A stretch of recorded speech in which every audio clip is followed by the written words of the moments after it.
Hello everyone, this is Joshua.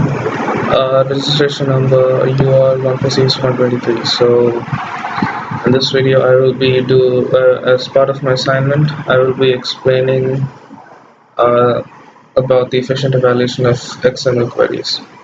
So basically, an XML query is an X query which deals with the XML data.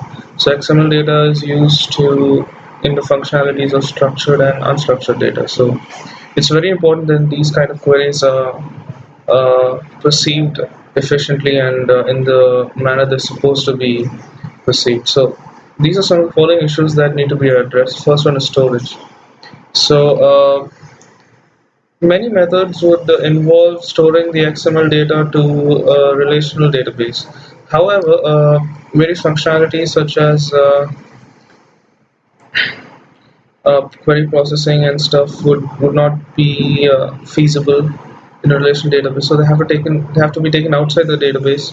And in order to circumvent this problem, a convenient schema needs to be identified where the XML data can be stored and processed. The second was indexing. So the way in which the path is indexed and it's expressed adds a lot of richness, and it can be exploited. Suppose if constraints are added, then these constraints can be exploited to get the desired results, and this will be more beneficiary in understanding the query and its outcome. The third one is query optimization. Now, query optimization deals with conversion of the SQL queries to XML data, because the database can only handle relational database can only handle SQL queries. So this needs to be reconstructed and then changed to XML data. So the first one is the first issue is storing XML in a relational database. So you're faced with three questions here. The first one being the choice of relational schemas. When you have to choose what kind of schema you need to be using in order to store the XML data. The second one is queries, as I've already mentioned. A relational database can only store SQL queries. So this needs to be converted to XML data, and this process is called reconstruction. Uh, Take this example, for instance, this is a DDD diagram where there's a book list with an edge and a star adjacent to it, indicating that it can be put into its own relation. So a book has multiple children, a genre, a format, a title, and the published date.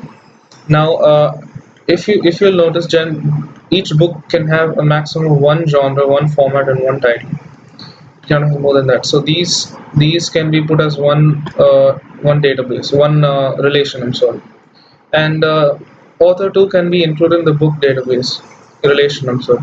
So, but suppose, and this would be the outcome, and book would access book list via the book list ID mentioned here. But suppose there is more than one author. That would create a problem because multiple children would eliminate the relation. A relation cannot have a child having another more children, subsequent children. So what we do here is we create another ID called book ID and make the author access the ID from the book, which makes it into one query. So here we are optimizing the query in order to make it more efficient. And the second one is query processing.